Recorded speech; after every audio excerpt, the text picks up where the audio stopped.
Okey. Hai, Assalamualaikum, selamat pagi. Okey, nama saya Umira Fatihah binti Muhammad Azmi. Okey, hari ini saya akan ceritakan berkenaan dengan kisah seekor penyu yang bernama Paula dan juga ibunya. Okey, di mana Paula ni merupakan seorang penyu yang sangat degil yang tidak ingin mendengar kata ibunya sendiri dan akhirnya perkara itu memakan dirinya sendiri. Okey, perkara ini cerita ini ada kisah moral dia sendiri yang dapat diterapkan untuk kanak-kanak lah. Okey, jadi saya akan mulakan bercerita. Okey. Hai semua. Okey. Siapa? Okey, sini dekat-dekat dengan cikgu sikit, cikgu nak cerita. Okey, siapa pernah balik kampung? Okey. Good. Okey. Wah, semua di kampung. Okay. Seronoknya cikgu tak ada kampung. Okey, siapa pernah pergi pantai? Pergi laut? Siapa tahu laut tu apa Okey, pandai. Laut warna apa? Warna biru. Okey.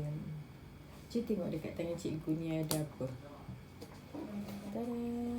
Okey, ni apa ni?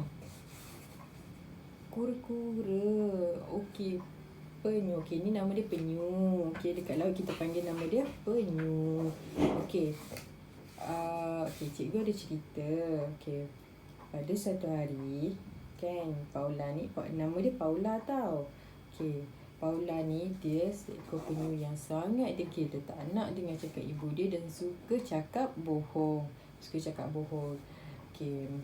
Lepas tu, ibu penyu ni, ibu Paula, dia suka sangat jalan-jalan dekat sekitar dasar laut. Kat bawah-bawah tu, untuk jumpa kawan-kawan dia, untuk jumpa ikan-ikan lain, kan. Okey, tapi pada satu hari, kan, waktu dia tengah jalan-jalan, Paula dia nak sangat pergi jauh daripada ibu dia. Sebab Paula dia tak suka. Dia suka pergi terus ke sana sini. Dia tak suka dengan cakap mak dia. Okey, lepas tu, Paula ni dia tipu mak dia. Dia kata dia nak pergi tandas. Dia nak pergi dekat tandas sana. Lepas tu, mak dia pun bagilah, kan. Sebab dia kata dia nak pergi tandas. Okey, lepas tu waktu yang dia tengah berjalan-jalan, padahal dia nak pergi jalan, bukan nak pergi tandas, tapi dia kata kat mak dia nak pergi tandas. Okey, waktu dia tengah jalan-jalan tu, tiba-tiba dia pusing je belakang, dah tak ada orang. Dia cakap, tadi rasanya dia berenang sekejap je, macam mana boleh sampai dekat sini? Lepas tu Paula pun dia cuba cari ibu dia dekat sekitar tu. Paula dah rasa takut. Macam mana rasa takut? Yes, betul, dia rasa takut. Dia rasa takut sebab dia dah tak ada siapa-siapa dekat situ. Okey, Paula cuba untuk mencari di sekitar situ. Dia berenang tapi tak jumpa. Okey, waktu Paula rasa takut, dia jerit, dia panggil ibu dia. Ibu, ibu. Tapi tak ada siapa pun yang dengar. Kemudian Paula dia tekad nak cari ibu dia sampailah dia tersesat lagi jauh. Dia sedar yang diri dia dah tersesat dan ada dekat satu kawasan yang gelap sangat. Dia takut sangat. Okey, waktu Paula rasa takut, dia berenang mengundur sehinggalah dia terlanggar sesuatu. Okey, dia sedar yang dilanggar itu adalah seekor ikan. Jadi Paula bergegas minta tolong seekor ikan. Dia cepat-cepat minta tolong ikan tu. Tapi ikan tu tak nak pun tolong dia. Dan Paula rasa sedih. Akhirnya dia berenang sampailah dia lihat ada satu cahaya dekat hujung. Waktu ada cahaya kat hujung, dia ikut cahaya tu mana-mana cahaya tu pergi. Okey, sampailah dekat hujung, dia rasa ada tempat dia boleh minta tolong. Okey, waktu dia minta tolong dekat situ, waktu dia rasa macam ada tempat untuk dia boleh minta tolong, kan. Lepas tu dia pergilah, dia pergi. Lepas tu dia tengok, wah, banyaknya ada ikan banyak-banyak, ada ubu-ubu, ada ikan apa, ikan pari. Cuba tekan lagi, ada ikan apa lagi?